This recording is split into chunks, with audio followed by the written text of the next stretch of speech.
8 years. 8 long years since Colleen Hoover unleashed It Ends With Us upon the world, a novel that promised love, but delivered an uncomfortable truth. What if I told you that behind the facade of romance lies a story that's both haunting and unsettling? One that reveals the harsh realities of intimate partner violence, interwoven with the complexities of love. Today, we dive deep into the shadows of this controversial book, exploring the truths that have surfaced in the wake of its release. First and foremost, let's talk about the marketing. This book was marketed as a romance, pink covers and flowery fonts deceiving us all. But inside, a visceral depiction of violence that many readers weren't prepared for.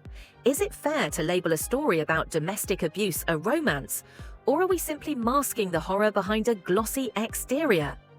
As readers flipped through the pages, the transition from laughter to horror came too swiftly.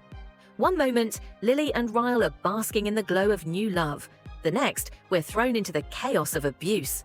It's a jarring twist, one that should never be played for shock value. The narrative dances dangerously close to glamorizing the very traits that lead to abuse, leaving a trail of misconceptions in its wake. While the novel attempts to present Lily's perspective, often clouded by rose-colored glasses, the stark reality is that her choices can leave readers believing that escape is only possible through another romantic interest. What message does that send?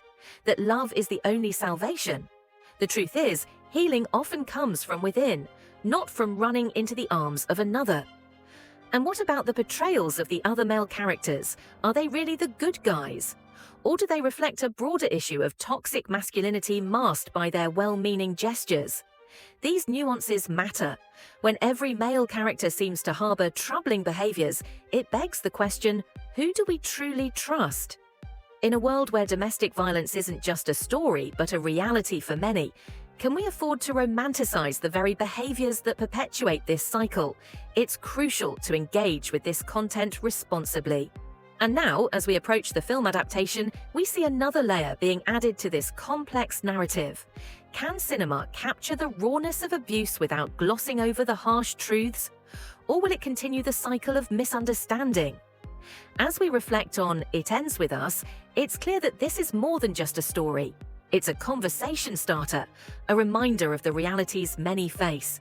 We owe it to ourselves, and to those who suffer, to engage critically, to challenge the narratives we consume.